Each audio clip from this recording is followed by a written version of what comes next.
बुरा वक्त किसी को बता के नहीं आता है, पर आप बुरे वक्त के लिए फाइनेंशियली इंडिपेंडेंट जरूर हो सकते हो। नमस्कार दोस्तों, मेरा नाम है निखिल और मैं स्वागत करता हूँ आपका इस यूट्यूब चैनल पर। तो चलिए देखते हैं हम कैसे फाइनेंशियली इंडिपेंडेंट हो सकते हैं बुरे वक्त के लिए। पर उससे पहले अगर आप इस चैनल पर नए हो तो चैनल को सब्सक्राइब जरूर कर लेना और साथ ही साथ उस नोटिफिकेशन बेल को भी ऑन कर देना, ऐसे ही पर्सनल फाइनेंस से रिलेटेड वीडियोस आगे भी देखते रहने के लिए। तो चलिए आज कुछ नया सीखते हैं।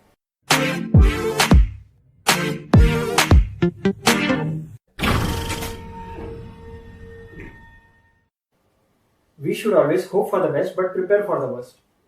दोस्तों, अगर हम हाल फिलहाल की बात करें तो कोविड-19 ने पूरी कंट्री को लॉकडाउन में डालकर रखा हुआ है। इसके वजह से हम आसपास में बहुत सारे लोग देख सकते हैं जिनके पास खुद का खर्चा करने के लिए भी पैसे नहीं है। इसे हम एक बुरी फाइनेंशियल प्लानिंग ही कहेंगे, क्योंकि इन्होंने फाइनेंशियल प्लानिंग के बेसिक्स रूल को ही नहीं समझा था। अगर आप ये चाहते हो कि आपके ऊपर ऐसा दिन ना आए तो आप इस वीडियो को पूरे एंड तक के देखना।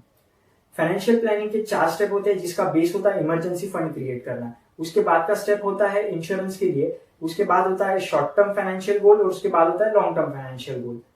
जैसे कि अगर किसी घर का बेस मजबूत ना हो तो वो इस तरीके से कभी भी टूट सकता है। उसी तरीके से अगर आपने फाइनेंशियल प्लानिंग का जो बेस है यानी कि इमरजेंसी फंड, उसके तरफ आपने ध्यान नहीं दिया तो आपका जो ऊपर का बेस है जैसे शॉर्ट टर्म फाइनेंशियल गोल और लॉन्ग टर्म फाइनेंशियल गोल, वो कभी भी हैम्पर हो सकता है।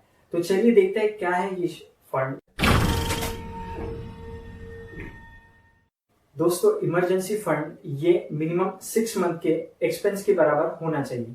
अगर आपके महीने का एक्सपेंस 50,000 है तो आपने 6 महीने यानी कि 50,000 इंटू 6 मंथ 3 लाख रुपए आपके इमरजेंसी फंड में होने चाहिए, ताकि कभी भी अगर आगे जाके ऐसी सिचुएशन आपके पास आए तो आप उस फंड का इस्तेमाल कर सकते हो। अब आप ये सोचोगे कि इस 50,000 एक्सपेंस को हमने कैसे कैलकुलेट करना है। अगर आपकी ईएमआई चल रही है तो आपने उसको भी इंक्लूड करना चाहिए इस एक्सपेंस के अंदर, ताकि ऐसा ना हो जाए कि आपकी ईएमआई अगर 50,000 की है और आपने फंड में अगर सिर्फ 50,000 के हिसाब से ही पैसे सेव करके रखे हुए हैं आगे 6 महीने के लिए, तो जब भी ऐसी सिचुएशन आएगी वो जो 50,000 है, क्योंकि बट ऑब्वियसली आपकी ईएमआई आप बंद नहीं कर सकते हो, तो 50,000 ईएमआई पे करने के लिए चले जाएंगे और आपके लाइवलीहुड के लिए आपके पास में पैसे ही नहीं बचेंगे। तो हमें इस फंड को बराबर से हमारे जितने भी एक्सपेंस है उसके हिसाब से प्लस इंक्लूडिंग ईएमआई, उसके हिसाब से हमें इसे 6 मंथ के बराबर का रखना चाहिए। दोस्तों, हमने ये तो देख लिया कि कितने अमाउंट का इमरजेंसी फंड हमारे पास होना चाहिए, पर अब हम ये देखेंगे कि हमें इसे इन्वेस्ट कहां पर करना चाहिए। जैसे कि हम नाम से ही समझ सकते हैं कि इमरजेंसी फंड यानी कि हमें जब भी जरूरत पड़े हम इसको विड्रॉ कर सकते हैं। तो ऐसे आपको मार्केट में काफी सारे म्यूचुअल फंड्स मिल जाएंगे, जिसे हम लिक्विड म्यूचुअल फंड्स कहते हैं, जहां पर आप इन्वेस्ट करने के बाद में आप कभी भी चाहे तो विड्रॉ कर सकते हो और आपको वो अमाउंट डायरेक्टली क्रेडिट हो जाएगी आपकी बैंक के अंदर। सेकंड ऑप्शन है बट ऑब्वियसली सेविंग्स अकाउंट, जिसमें आप इन्वेस्ट कर सकते हो, बट मैं सेविंग्स अकाउंट आपको रिकमेंड नहीं करूंगा। उसका रीजन अगर आप जानना चाहते हो तो इस आई बटन पर आप क्लिक करके उस रीजन को समझ सकते हो। तीसरा ऑप्शन होता है एफडी में। आजकल हम ऑनलाइन एफडी जनरेट कर पा रहे हैं, इसके वजह से आप ऑनलाइन मैच्योर भी कर सकते हो उसको।